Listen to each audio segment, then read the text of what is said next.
What's up, duelists? I'm back from Orlando, and I've got for you guys the long-awaited top 16 deck lists.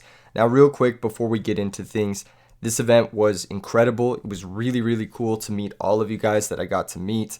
A lot of viewers, a lot of longtime enjoyers of the channel did very well at this tournament, and that makes me very proud. It makes me very happy of this community. It just makes me very happy to see all these people having such a good time. I heard from the tournament organizer that there was literally negative issues on their end. Everybody was polite, everybody was courteous, and I cannot thank you guys enough. That type of behavior is exactly what I'd expect from the greatest community of all time, which is the Edison format community. You guys are awesome. Thank you so much for coming through, and thank you so much to the competitors for fighting it out over 13 hours in this tournament. Just an incredible event. Non-stop Edison action all day. I hope you guys enjoyed the stream. I hope everything, But let's go ahead and get into the deck list. That's why you guys are here. The first deck list, we're going to start off with top 16, and then we're going to get into top 8, and then we're going to get into top 4, and then, of course, the last two. So top 16, starting off, we've got Yasiel's deck list. I believe this is how you pronounce your name. This is a Vayu Turbo deck list, 41 cards. Very, standard looking stuff. There's a couple of tech pieces. He's got the Spear Reaper tech. He's got Dust Tornado compulsory tech. He's got one oppression in the main. The sideboard, this card was kind of the story of this tournament. Fossil Dyna Pachycephalo. This card did a great job of making sure the hero decks just kind of got pushed out. This card is very good versus heroes. It's also very good versus frogs. So it's another reason why there are very few frog decks here in the top 16 as well. Just a very strong card. Very strong deck list. He's got that Tech Snowman Eater for Blackwings and for Hero Beat. And, just looks like a solid deck. There's really not much to say about this. So congratulations to Yasiel on getting top 16 at this event. You had to go X2 or better in 8 rounds of Swiss. So these lists are 6-2 or better in top 16. The next top 16 list is the elusive White Raven. For those of you guys who have followed the channel for a very long time, you'll know about the elusive White Raven. You'll know who he is and how he travels in mystery. He played a very powerful looking Diva Frog deck list. This deck is very cool. It's very unique. It's not something we see a lot of these days. Triple Diva, Spine Gilman, and this card right here, Mermaid Archer. For those of you who are unfamiliar, this is a card that is a 1200 attack Sea Serpent, so it's a Diva target. It can equip a level 3 or lower monster to it and become a 2000 attack monster, and then if it will be destroyed, the equipped monster is destroyed instead. So you can either equip it with the Deep Sea Diva that summoned it, or you can equip it with a Treeborn Frog or a Dupe Frog, and you can get some really cool interactions. Turning this into an indestructible 2000 beater is actually really, really good. For the spell lineup, he's got Triple Moray of Greed, a large number of water, including the 2 tech frogs, Unifrog and Flip Frog. I think these cards are very underrated and very powerful. Flip Flop plus Dupe Lock is devastating versus some decks, and Unifrog just makes sure you're not losing to Pulling the Rug, as well as cards like Royal Oppression, just annoying cards that sit around. It helps you play through Bottomless. It's just a really, really strong card, especially once you get that Dupe Lock set up. Moray of Greed makes this deck hyper consistent. It's like 3 hand refreshers, double salvage to make sure you never run out of card advantage. This card is also very powerful.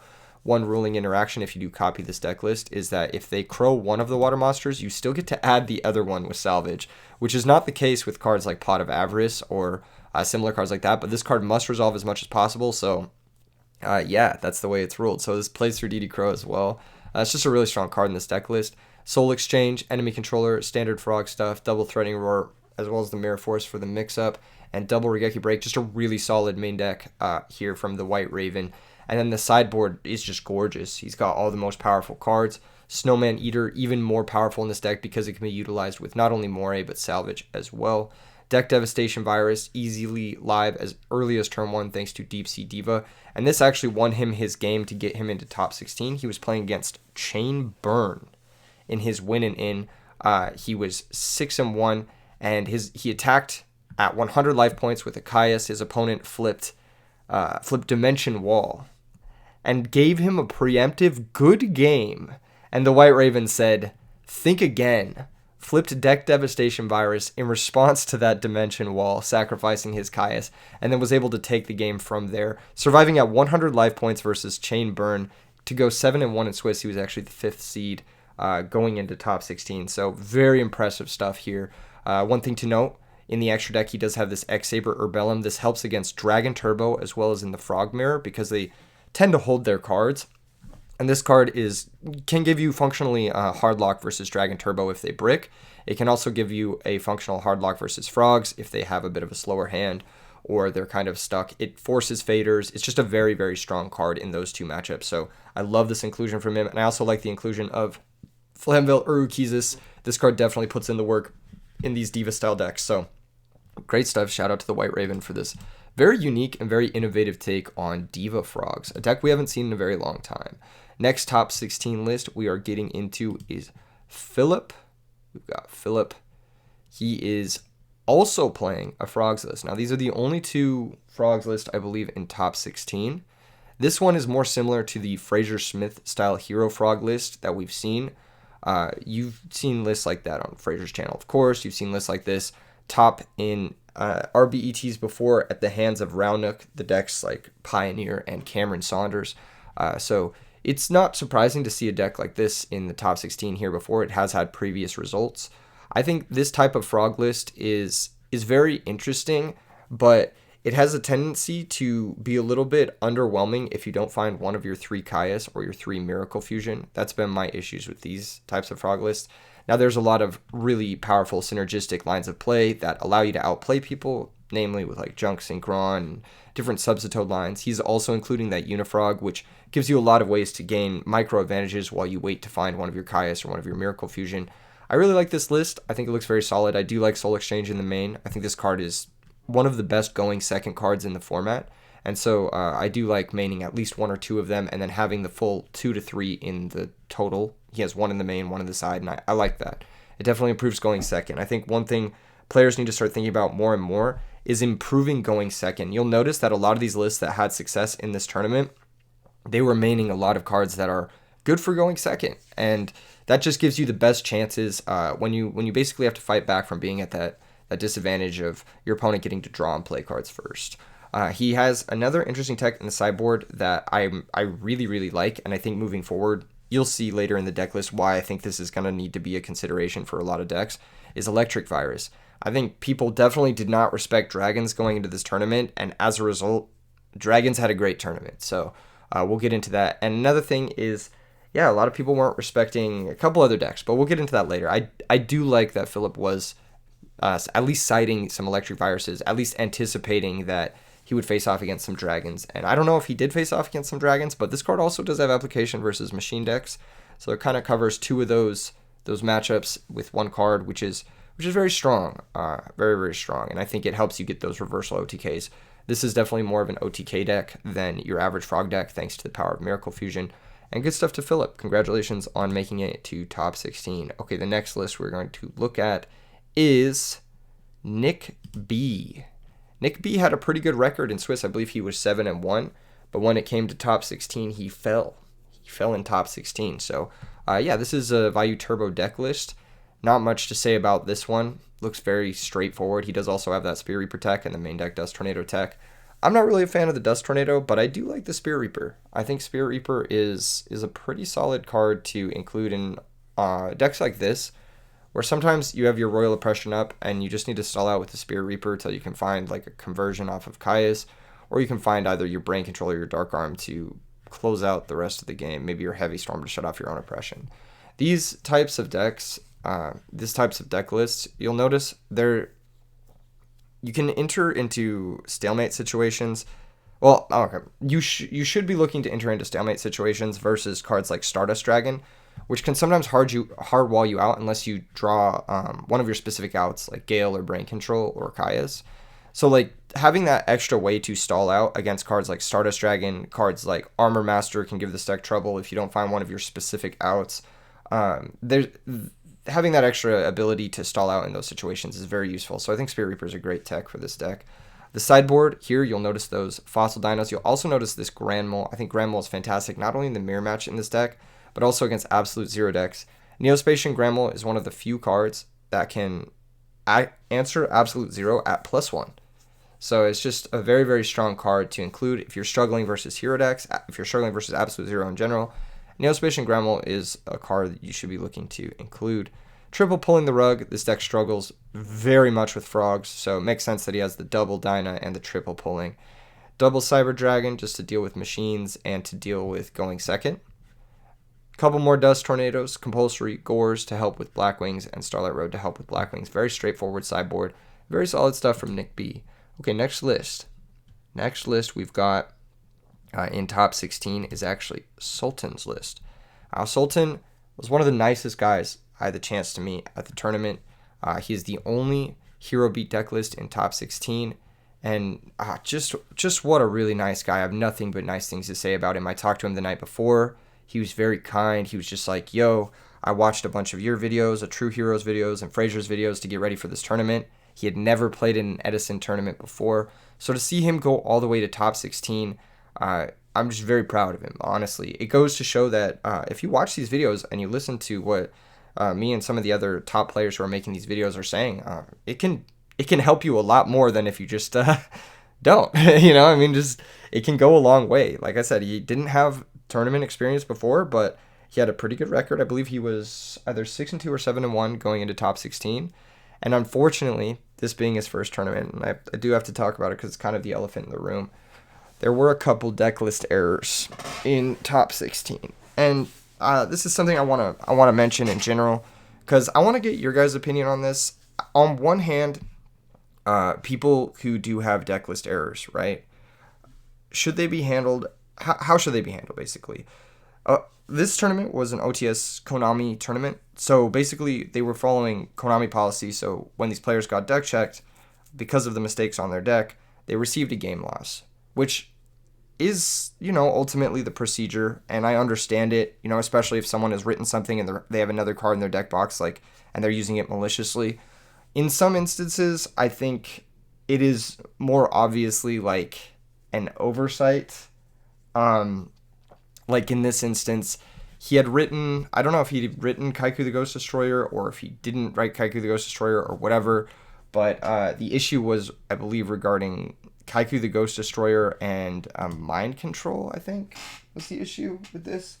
I'm not really sure exactly what it was, but basically, it was very clearly a mistake. It wasn't something done to be malicious or anything, but... I think it was he had Kaiku the Ghost Destroyer written on his deck list thing, but he had crossed it out, and he had forgotten to write Mind Control again on his deck list or something like that. It was just very clearly a mistake, and in those instances, I did talk to the judges. I was like, hey, I'd really not like to give game losses to this player because it's his first tournament. This is very clearly just an error. He hasn't been doing anything malicious. I know he got the card specifically for this tournament the night before. It's not like he's changing cards in and out of his binder. He just didn't own the cards. So it was it's one of those things where it's a very clear error. I tried to be human about it, but the judges were like, no, this is official tournament policy. And I understand that. If you mess up on your deck list, it's not fair to the players who did follow the procedure right if you don't get punished. So, he did receive a game loss in top 16, and I'm sorry about that, but that's just something that happens, and in the future, if you do enter one of these tournaments, make sure your deck list is input correctly. Use this as maybe a learning thing for anyone watching this or for Sultan himself. Once again, I have nothing but nice things to say about him, and I think he played very well. He had a feature match on camera. You can watch that in the stream VOD. So, definitely check out his feature match and show this guy some support because he's a really cool guy. Really, really cool guy. All right, next top 16 list is from Carlos. Carlos, I believe from Texas. Correct me if I'm wrong, Carlos. Made it to top 16 with Blackwings. We're seeing the first Blackwing list here. And once again, story of this tournament, Fossil Dyna Pachycephalo, the full 3 copies. He said, I am not losing to Frogs, and I'm not losing to Absolute Zero. I'm going to have my Dynas. I'm going to be able to take on those matchups that are doing unfair stuff. They're either special summoning too much from the extra deck, or they're special summoning too much from the graveyard. I need to shut them off. I really like this inclusion. It looks like he's gone with Dark Bribe to protect Royal Oppression instead of Starlight Road. I know a lot of players prefer to play Starlight Road because instead of being a -1, it's a very high impact +1. But if your Royal Oppression is already face up, Starlight Road can be negated by it. So Dark Bribe can at least protect Royal Oppression once it's face up. That's the reason why people tend to choose Dark Bribe instead of Starlight Road in these types of decks. He has no Legacy of Yatagarasu, which is a newer tech, and he is playing only 2 Blizzard, which is an interesting choice. I know most players play 3 because it's just the most powerful card in the deck in the mid to late game. But it is one of those cards that you can brick on early on. I think playing 2 or 3 Blizzard would make sense. Like playing less Blizzard would make sense if you had supplementary monsters. But in place of the third Blizzard, he has like a second Vayu, and I can't imagine wanting to have the second Vayu more than the third Blizzard. But that's just me personally. Carlos did great at this event. He made it all the way to top 16. Sideboard, very straightforward. Snowman Eater was another very high impact card we saw on stream. Does great in the mirror match. Also does great versus Hero Beat, which is, it can be a tougher matchup for this deck, especially if you're inexperienced in it. So Snowman Eater can help shore up that matchup quite a bit. But congratulations to him. I believe actually this Psychic Life Transfer is incorrect. This should not be in his extra deck. This should be a different card. I believe it should be a Black Rose Dragon. Yeah. There we go. I don't know how that mistake happened. I don't know, because I typed in all of these decks manually, so I don't know how that ended up being a Psychic Life Transfer, not a Black Rose Dragon, but maybe I misclicked when I was entering the synchros. Totally possible, but yes, straightforward stuff. If any of you guys noticed that Psychic Life Transfer, like, what the hell is that? But yeah, shout out to Carlos. Congratulations on top 16. The next top 16 list was Tyler. Shout out to Tyler. Him and his brother came to play in this tournament, and they were honestly two of the coolest people that I got a chance to talk to. Very, very awesome people, active in the community. They've taken a lot of inspiration from the stuff talked about on Discord and in these videos, and it clearly shows. Tyler decided to play Fairy for this event. I actually think it was a great pick. A lot of people were cutting Deck Devastation Virus and Light Imprisoning Mirror from their decks. A lot of people were cutting the hate cards for Fairy, and as a result, Fairy just kind of runs those decks over, especially if you don't have to face the scary cards. One of the biggest issues with this deck in general is those high-impact sideboard cards. And if you go into a tournament knowing you don't have to play against those high-impact sideboard cards, I believe Fairy has a pretty good matchup against every single deck. So if you know your opponent's not playing Deck Dev or Light Mirror, Fairies is clearly the best deck in the room. And yeah, it showed. Tyler was able to make it all the way to top 16. Looking at a little bit of his tech choices, the monster lineup looks very straightforward. It looks like, all the best monsters. He's on 3-Dimensional Alchemist, which I'm a big fan of. I think 3-Dimensional Alchemist is definitely correct. He's playing the Mind Control plus the Cyber Valley, which is a tech that I innovated in this deck, and I'm very happy about it. He said it was incredible. It was good for him throughout the tournament. The main deck Soul Release, he said, was also very good. This is a tech that Tommy Dang came up with, and I actually think it's going to be the standard moving forward. Not only can it control your own grave for Christia or set you up for your Return or your Dimensional Alchemist, but it can control your opponent's grave in tough matchups like Frogs, where you just need to banish their 2 Treeborns and give yourself the best chance game 1. I think Soul Release is definitely an auto-include one of in this deck moving forward. And then he's also got the Pro Storm tech of 2 Legacy of Yatagarasu. These are the cards that Pro Storm used to take this all the way to RBET Ruler's first place last year. And Legacy of Yatagarasu is one of the most powerful cards that I think has been overlooked in Edison format. A lot of decks are beginning to adopt it, especially decks with hand traps, high hand trap count. This deck plays a full 6. 2 Honest, 3 Herald of Orange, and Gorz the Emissary of Darkness. So pretty cool to see it. He does have a Dust Tornado and a Book of Moon. These are cards, and as well as a Compulsory. These are all like tech cards that people have played in some capacity. I've been a big fan of books and compulsories in varying degrees. Right now, I'm not currently playing book, but it just changes. It's just however you're feeling. I think those 3 are like the big vibes picks. Sideboard, he's got Double Breaker. He said this was the MVP for him all tournament, and honestly, same. Every time I play this deck, the breakers coming in from the sideboard are just the best cards. They're just phenomenal. They answer the cards you lose to. They help you go +1 in case you get deck devved. They help you deal with Ryko D prison setups, which are really annoying. He's got the Needle Sealing tech, which is a tech that I had innovated for my Nats list. I wonder if this came in for him. I hadn't heard much from him. He's got 1 Crow, 1 Cyber Dragon, just covering bases, 1 Freed, 1 Mind Crush, an interesting card, helps against Hero Beat. Now, once again, there were a couple decklist errors in top 16, and Tyler, really nice guy. Unfortunately, he did have an error on his deck list. He had inputted Avenging Knight Parshath, and in his deck box there was a Tempest Magician instead of an Avenging Knight Parshath. He said he had just copied his online list. He had forgotten that he maybe didn't have an Avenging Knight Parshath or just didn't have one with him for the tournament. He threw a Tempest Magician in, and he just forgot to swap his deck list before he submitted it, and that cost him a game in top 16, which honestly sucks. I hate it. Once again, all 3 of these decklist errors were very human. They were not errors that were malicious by any means. I talked to all of the players who experienced these issues beforehand, and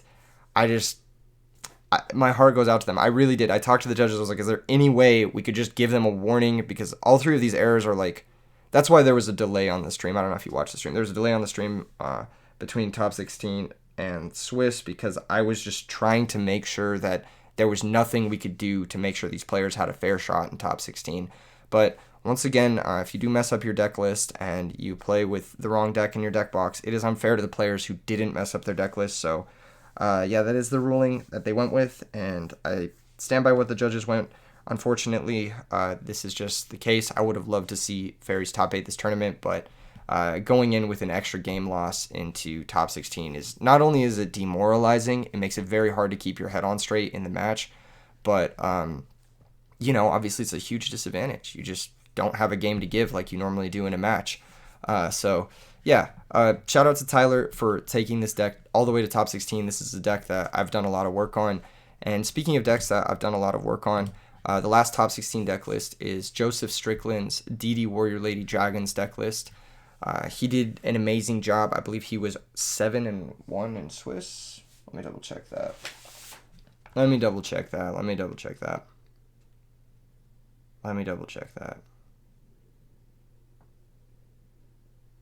Double checking. Yeah, he was the third seed. He was the third seed after Swiss. He was 7-1, and his only loss was to the mirror match.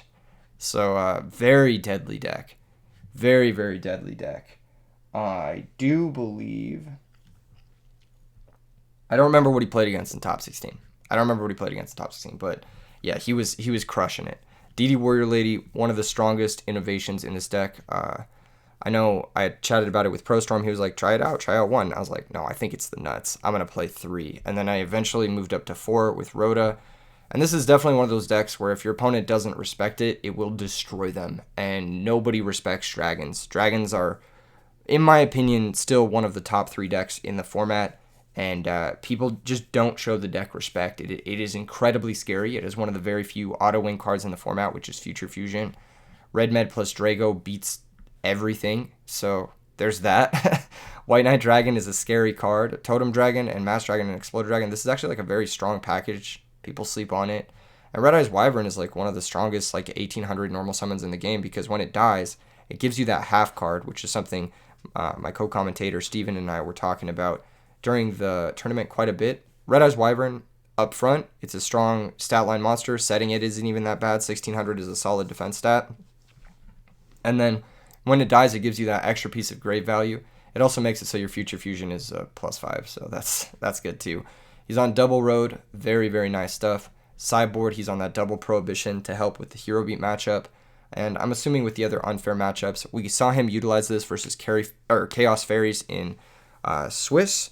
If you want to go back and watch that, you can see what he did with the Prohibition in that match in the VOD to close things out through cards that you normally can't interact with, i.e. Herald of Orange Light and Honest in the hand.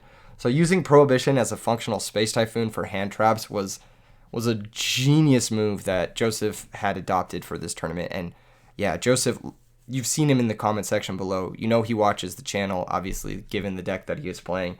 And just an amazing guy. Really, really nice guy. Congrats on getting top 16, Joseph. I'm very proud of you as a player. Like, you did a bang-up job. Like, it's really spectacular to see something that you work on shine in the hands of someone else. And I don't think I could have played this deck better myself. Watching him play it on camera, I was like, it was very impressive. Okay, and then I believe that covers it for top 16. I believe we covered all of the top 16 lists. Let's go ahead and move into top 8. The first top 8 deck list we've got is Jordan. Jordan was playing Blackwings. Pretty straightforward stuff. He does have that Legacy of Yugioh tech. He does have 2 Values as well as 3 Blizzards, so playing the full 19 monsters. No Greffer, no hybrid nonsense, just straight up all the Blackwing monsters that you expect to see. 1 Book of Moon, this is a card some people are on the fence about. He's also main decking the Mind Control. I really like this. I love main deck Mind Control and Blackwings, especially if you have the 3 Blizzard. It just helps you convert your worst hands, and I think having cards that improve your worst hands and make your better hands even better is just where you want to be. So I do like Mind Control a lot, and I do like Legacy of Yugioh in this deck a fair bit. In the sideboard, you'll notice double Fossil Dyna, story of the tournament in my opinion. Also, that Snowman Eater to make sure he did not fall to any Hero Beat shenanigans, as well as Prohibition to help him versus Hero Beat, and that second Royal Oppression. Really solid stuff. Once again, the life transfer, I don't know what was going on. Yeah, I must have just messed up when I was inputting these deck lists, but yeah, weird bug if that was the case. We'll just swap that out. It's definitely supposed to be Black Rose Dragon, so yeah, good stuff, solid stuff. Not much to say. Congrats to Jordan on earning your invite. Now, Jordan, you're one of the players whose Discord I don't have, so message me on Discord so I can make sure you get the role in the Really Big Yu-Gi-Oh! Discord so that you are able to participate in RBET Ruler. So reach out to me when you get the chance on Discord, and I'll make sure you are set up for that tournament. Next top 8 player we have is Jason. Jason is the only Diva Hero player in top 16. Very, very strong player. Very, very strong player, and he has some really cool techs. One Raikou. Love this. This is something that I think more and more people should get on board with. Just throwing random one-ofs in their deck to throw people off. And I think that this is like, he's cooking with this one Raikou. I know it may not seem like much of a switch up, but he's actually cooking with it. Not only can it help you set up Miracle Fusions, it can improve your dead hands like that, but it can help you deal with threats like Fossil Dyna, can help you deal with threats like Set Raikou going first.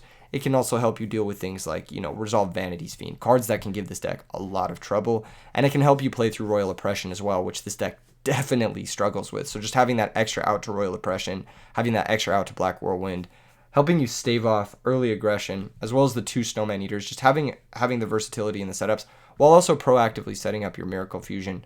I really like this inclusion from Jason. Now, I thought he was playing Card Trooper as well.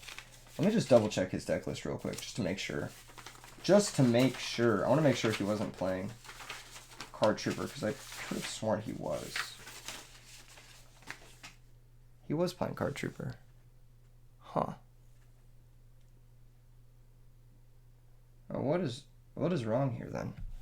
He's playing 22 monsters, Card Trooper.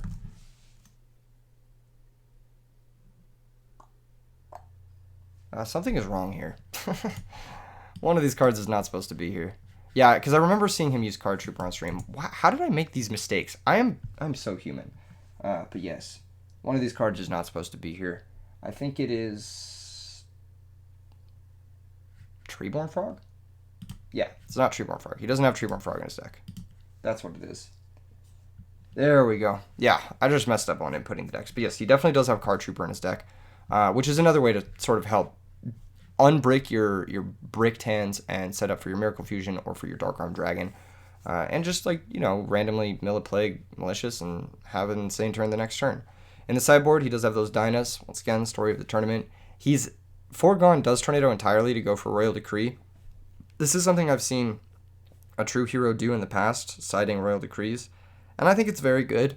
This is one of those decks that has a lot of OTK potential as long as the back row is shut off, and so Royal Decree kind of just does that. Plus, this is one of those decks that can easily set up Stardust Decree and be really annoying, or Absolute Zero Decree and be really annoying, so that you don't get OTK'd under your own Decree coming back as well. I do think this is definitely a great deck to use Decree in. It helps you just shove your advances versus decks that may have heavy back row. He has Super Poly for the Mirror, a lot of just one-of tech cards, Road, Deck Dev, Compulsory, 1 Crow, 1 Cyber Dragon, 1 Vanities, 1 Smashing Ground, just arbitrary stuff that can help you here or there. Maybe you have a card that's not so great in matchup, like maybe you don't want to leave in your Heavy Stormers Frog, so you can side it out for Smashing Ground or something. I don't know. Great stuff. Congratulations to Jason on making it all the way to top 8 with Diva Hero. This is a very difficult deck to pilot. I think it takes a very skilled pilot, especially when to push, when not to push, that sort of stuff, because it is, at the end of the day, an OTK deck.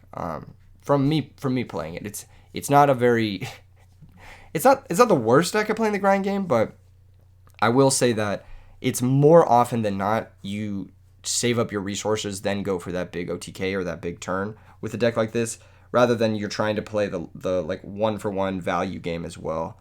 So yeah, no, good stuff. Including the main deck, Mind Crush is pretty cool too, just for that maximum sack crush shoot chance. I love it. Congratulations to Jason. Moving on to the next top 8 list, we've got Edwin. Edwin was playing Machina Lightsworn. This is a deck that me and my co-commentator, Steven, said that we both would have brought to this tournament how we played. I might have played Ancient Gear Machina, but Machina Lightsworn is definitely cooked. Let's talk a little bit about this deck's creator, Times2. Sora, gotta shout him out. He's one of the most creative deck builders I've ever seen in this format. He's definitely innovated the game. And I think Edwin did a great job of taking this deck to the next level, particularly with the interactive suite. You'll notice triple Book of Moon, triple compulsory. This is just to guarantee your fortress sticks around and gets through. That's it. And I think that that's the best way to play this deck, because fortress is kind of like a little absolute zero. Like it's really hard to deal with, especially when it's like as repeatable as it is. It's much more repeatable than absolute zero is. And it's very easy to get into Fortress as early as turn 1, unlike Absolute Zero. So Fortress is also one of the best cards against Absolute Zero. I think it's just one of the best boss monsters in the format. It's very slept on as a card. I still think Machina is up there in the top tier of decks. I still think this deck, it's in its infancy, basically. This is a deck that was sort of invented, I think, this year or late last year. And so seeing it have all the way to top 8 success at one of the biggest major tournaments of the year, it's pretty impressive. And I think that that's a lot in part due to like the interactive suite he chose to use and just the way he played. I think Edwin did a great job. I believe his only loss in Swiss, or one of his only losses in Swiss, was the Machina Mirror. So Machina, powerful deck. In the sideboard, you'll notice Fossil Dynas, story of the tournament. This deck uses Fossil Dyna a little bit differently than other decks, though. This deck uses Fossil Dyna to prevent your opponent from going Cyber Dragon to Chimera Tech away your powerful machine monster. So it is a key card in preventing the most common sideboard against you. You'll also notice Lightning Vortex, one of the strongest cards in this deck. I think it's almost mainable, if not mainable, especially in this metagame. You do have to be a little bit careful against some matchups that like to settle out versus you, like zombies.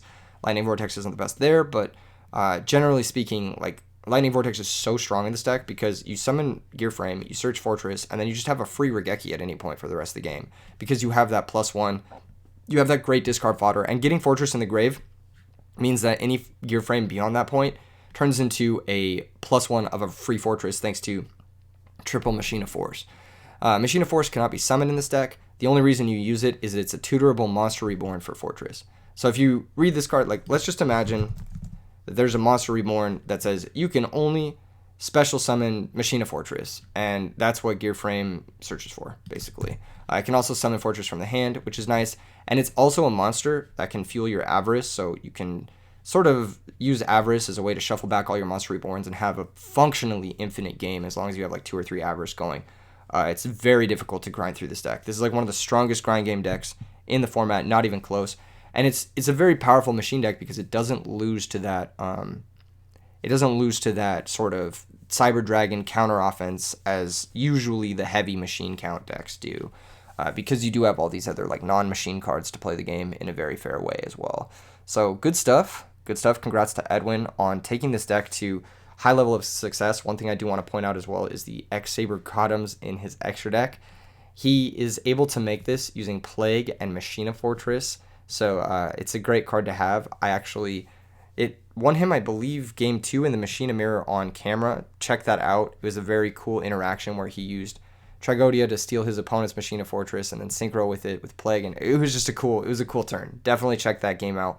Check out the VOD, and congrats to Edwin. Edwin, you are also another player. I don't have your Discord information, so reach out to me, as well as I think one of the last people we talked about was Jason. I think it was Jason. I also don't have your Discord information, Jason, so please reach out to me. I want to make sure you guys are qualified for the RBET Rulers Tournament. But yeah, good stuff to Edwin. Super dope stuff. And then the last top 8 deck list is Pizza. And Pizza, my boy Pizza, he topped the very first RBET with Norlaris, and he topped RBET Orlando, running it back with Norlaris as well. One of the coolest players, one of the coolest guys. Anthony, you're a great guy.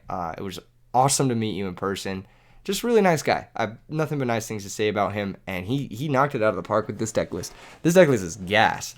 It's straight up just 9 draw spells, 8 draw spells, and just straight up, I'm going to play the most insane game versus you. He said in his post-game commentary that you have to play the full 45 cards because it improves your grind game. In the grindier matchups, you just have more resources than other people do.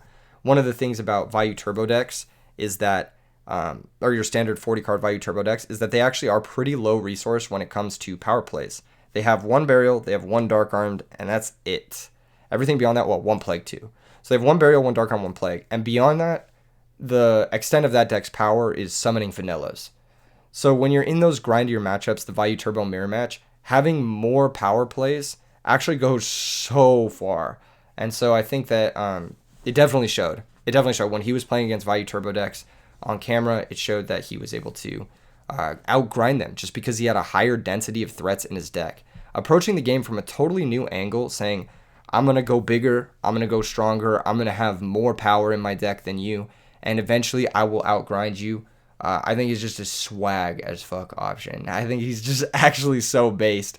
The sideboard, you'll notice a ton of very high impact cards. Triple Mask for frogs, double Royal Oppression, obviously double Decree, obviously for the stuff that's there for. Soul Release helps against Lightsworn or other decks where the Norlaris may set them up. Double Bottomless to help you in the Vayu Mirror. You got to be able to stop that Vayu Synchro coming back. Double Book of Moon to help against stuff like Vanity's Fiend or Consecrated Light, which can be a pain for this deck. Double Cyber Dragon also to deal with Consecrated Light as well as machine decks. And then one Mirror Force is just a catch-all. Beautifully designed deck from Pizza. And one of the coolest decks we've seen. I think this is the highest deck count we've seen make it to the top 8 of an RBET 45 cards. Very impressive stuff. So shout out to Pizza. And congrats on earning your top 8 and invite to RBET Rulers. Now we're getting into the top 4. This is where the shmoney stuff happens. The first player in top 4 I want to talk about is Anthony Murray. You may know him, Murray Klinos. If you're a day one on this channel, he has been a part of the community, a huge part of the community for the last 3 years. Just a pillar in the community, a strong player. Just one little side note before we get into his deck list here. I do want to say that I played some games with Anthony this weekend, and I had the most fun I've ever had playing against him, like in paper, in a very long time. I don't often get a chance to play in paper against players of this caliber, and so it was really fun. I did get a chance to play a couple of players this weekend. I got a chance to play Ryanite, I got a chance to play Roundnook one game, and I got a chance to play Murray. And just thank you to you guys for sitting down and playing a game with me. Once again, I messed up the extra deck here. But yeah, it was really fun. It was really fun. I played Quick Draw versus Blackwings a good bit before the tournament and helped him warm up. And I also helped him influence a couple of his deck decisions. He was playing 2 Dust Tornado before the tournament. He ended up switching to 1 Dust Tornado, 1 Oppression. He said the Dust Tornado was very good, but he also did say that the Oppression, he was happy it was in his deck. He never drew it, but he said he was happy it was in his deck because it would have helped him in almost all of his matchups. It was really cool because Murray, you may know, he goes by Muraklinos sometimes. Is a very big Gladiator Beast fan, and he got to play against one of his favorite players in this tournament, Jake Mattern, and that makes me very happy. You know, these tournaments bring people together, it brings players together. It's a very humanizing experience, and I have a lot of respect for the players who come to these IRL events because it takes a lot more effort than just logging into Dueling Book or whatever, Discord, and just dicking around. And, you know, it's just so much more personal, it's so much more whatever. We saw some crazy plays from Murray. There was a turn where he had Black Whirlwind in hand with solid normal summon, and he actually elected to hold the Black Whirlwind until later in the game. Just really impressive stuff from his play. Showed a lot of his experience on camera, and it's really cool. Like I'm just proud of him, honestly. I'm proud of him for making it all the way to top 4. I think he played out of his damn mind this event. I think he did very well. You can watch his only 2 losses is in this entire event were the ones on camera. But even in those losses, like, he was outplaying his opponent till some unfortunate sequences happened. So go ahead and check out those games on the replay, on the VOD, or whatever it is. And yeah, shout out to Murray for just being a day one, being about this community, being about Edison format, and just being one of the GOATs. Let's be real, he's one of the GOATs. So yeah, shout out to him. Once again, Dyna's in the side. Mind Control, powerful card. All right, moving on. The other top 4 deck list. This is why everyone clicked on the video. Let's be real. This is Robert Frazee. I don't know how to pronounce your last name. I'm sorry, Robert. This is a crazy deck. This is his Chaos Dragon deck list, or GCM Dragon deck list. For those of you who don't know what GCM means, it means good card maxing, which is a theory that I have about decks and Yu-Gi-Oh in general, where like If you just play only good cards, then you never have bad hands. And I've had this theory for like the last few months, especially when playing like the Jinzo decks or the decks that have like 20 limited cards like zombies. It's just good card max. Just play only good cards. And the likelihood that you have a bad hand will be 0. And if you look at this deck, you'll notice one thing. This deck has 0 bricks. It's only good cards. This deck has only power. Only cards that you want to see in your hand. And so, yeah, very impressive stuff. He had, I believe, the best record of the day. He was 10-1 or 11-1. His only loss in top 4 due to some extreme circumstances, you will see. But he beat a wide variety of opponents to get to this position. And it's very impressive to see someone do that with such an innovative deck list. We had talked the night before about...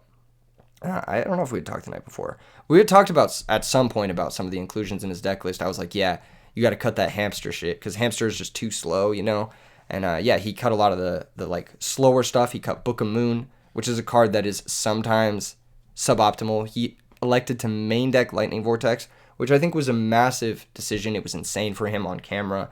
It's definitely a card I expect to see more and more main decks of, especially when you have the discards to facilitate it. This deck has a lot of great discards. Not only can you discard Wyvern or Red Med to set up your graveyard, you can discard that Plague. You can also discard a target for your Debris Dragon to just make sure that that boy is live. Or you can set up for your Dark Arm Dragon using Lightning Vortex. Or if you already have Red Med in play, you can discard something like Drago and then just bring it back for free. So it's like a lot of free discards here for this Lightning Vortex. Great decision to main deck it. Helps him deal with just like a bunch of the bullshit in the format. And yeah, really, really solid deck list. Like just incredibly powerfully solid. And in the sideboard, you'll notice all the high impact stuff that you need. The one thing he said he regrets, the one regret was that he included Burial in his extra deck or side deck. He said this card was terrible for him.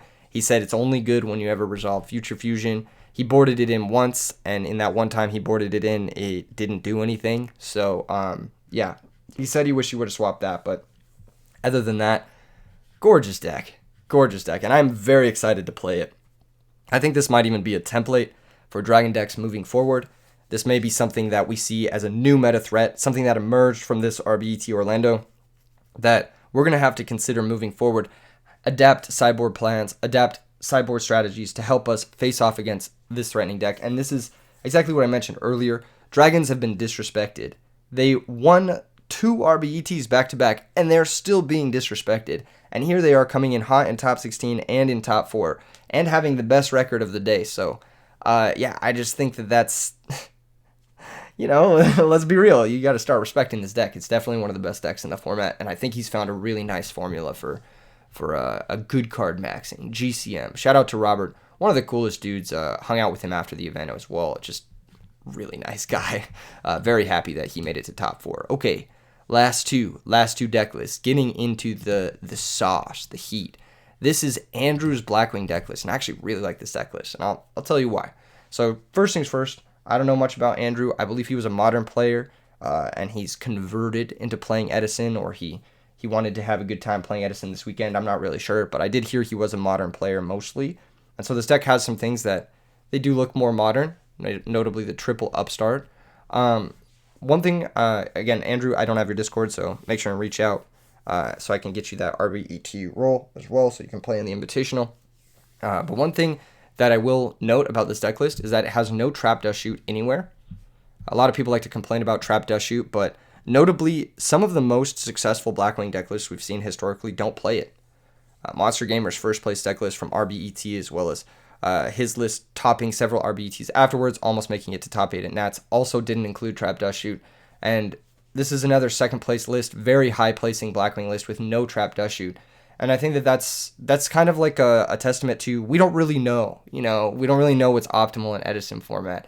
And Trap Dust Shoot, while it does have a lot of impact on the game, giving you perfect information, after the first turn of the game, it falls off, plus ratio. It doesn't do anything past the first turn of the game in a lot of matchups. And so he elected to not play it. I'm assuming just because, you don't want to have those dead cards in the mid to late game where Blackwings really needs to have those cash money top decks. He's playing the full 3 Icarus attack. He is playing Starlight Road in the main, as well as no Royal Oppression in the main too. So 2 very very bold decisions, not maining the Royal Oppression, electing to go with Starlight Road instead as a more powerful card, and not maining the Trap Dust Shoot in favor of Upstart Goblin, which I think is, honestly, looks like a good choice. It looks like I would probably do that. I feel like if I'm cutting cards that are potentially dead for Upstart Goblin, that's some good card maxing right there. That's what I'm talking about. What I don't like is when people are cutting into cards like, like Icarus Attack, or cutting into like their interactive traps for Upstart Goblin, because I'm like, oh, you just have a lower density deck, and maybe whatever. But cutting cards that are potentially dead, like Royal Oppression or Dust Shoot in the mirror, or versus Value Turbo or whatever, to have cards that are guaranteedly going to dig you towards your power cards, I like that. I like that strategy a lot. In the sideboard, you'll notice that Grand Mole to help deal with Absolute Zero, as well as Mind Control and My Body as a Shield. This is a card that blew me away with its effectiveness on camera this weekend. It's a card, oh my god, I copied the deck list wrong. I'm like, how did I mess this up? Okay, I'll tell you how I messed it up. I was stuck on a flight last night until 3 a.m. And then I got in and I was exhausted when I input these. So we figured it out. But yeah, My Body's a Shield, insane on camera. It was both in the first and second place deck list. It overperformed for both of them. It helps going second. Once again, improve your chances going second. Helps you play into Bottomless, Torrential, and Mirror Force with this deck, as well as common other cards like Black Rose Dragon, Raikou that can maybe destroy your monsters. Yeah, My Body as a Shield definitely helps there. Now, you can't activate My Body as a Shield in the damage step in Edison format because of the way it's ruled. So even though it does negate the activation, you cannot use this card in the damage step in Edison format for whatever reason. So you can't attack into a Raikou and then use it, but you can use it if they flip the Raikou and target your monster, or if they summon a Dark Arm and they target your monster, or they summon JD and try to blow up the field and you have a monster. There's just a lot of instances in which this card is live. So very, very strong in collusion. The life point cost is very rarely not worth the positional advantage you get from using this card effectively. Royal Oppressions, Skill Drains, and Light Mirrors in the side. Respecting Fairy, having those Light Mirrors. 0 deck devastation virus. Again, really like this list from Andrew. No BS hand gamble cards, no Dust Shoot, no deck dev, no cards that are potentially dead, potentially live, cards that are very high rolly, all cards that are just going to be guaranteedly impactful when you draw them. And yeah, very modern approach to the Blackwing sideboard here. No Dyna, interesting enough, but he's probably thinking that with Upstart finding him oppression consistently enough shouldn't be too much of an issue. So really, really good stuff here from Andrew. I really like his deck list. It's a Blackwing template that I may be looking at using moving forward for myself personally. And then the first place deck list is Orcists. No, I'm kidding. I misclicked. Hold up. It's Blackwing Vayu, 41 cards. Eric Shen, really nice guy. Honestly, very nice people. All at this tournament. Everyone I talked to was just amazing. Yeah, really cool deck list. He's got that Chaos Sorcerer tech. Really, really cool card in this deck. He's also got some really interesting stuff in his sideboard. My Body as a Shield, which overperformed for him. There was this play on camera. I don't want to spoil it for you, but it was the coolest My Body as a Shield play I've ever seen in his top 4 match versus Anthony Murray.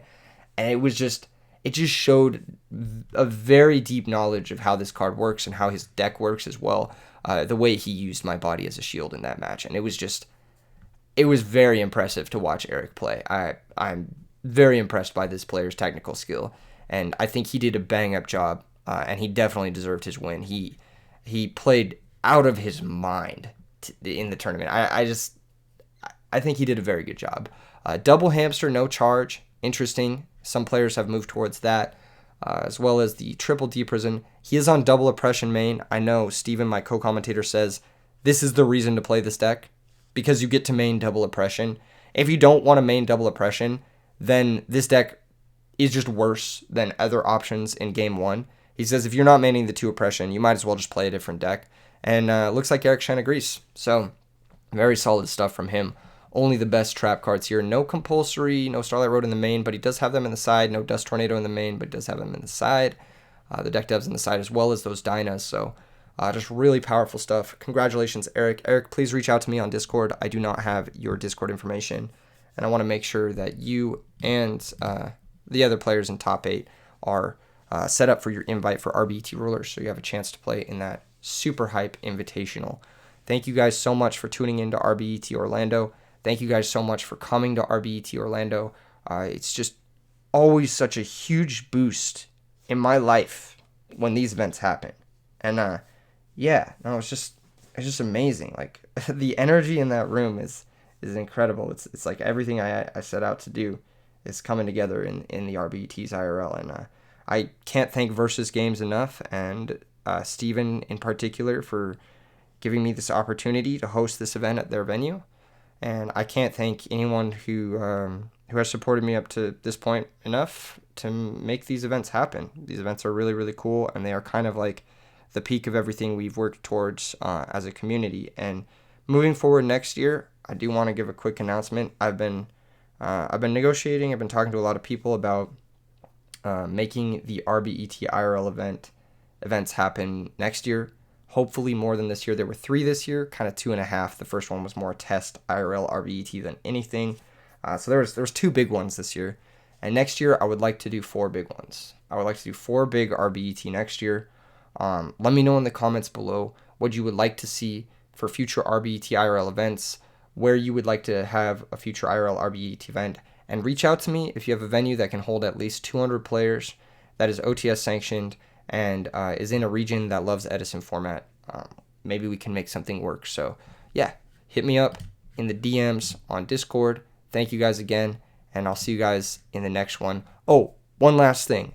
Before I end this video, I do want to say that YouTube only lets you record 12 hours of a stream VOD, but I have locally recorded the finals of the day, and that should be going up either sometime today or tomorrow. So if you watch the stream VOD and you missed out on the finals, I have that recording. It's on a separate drive, and I just got to get it uploaded later today to make sure you guys get the coverage as soon as possible. So thanks again. Leave a like, and I'll see you guys in the next one. Peace.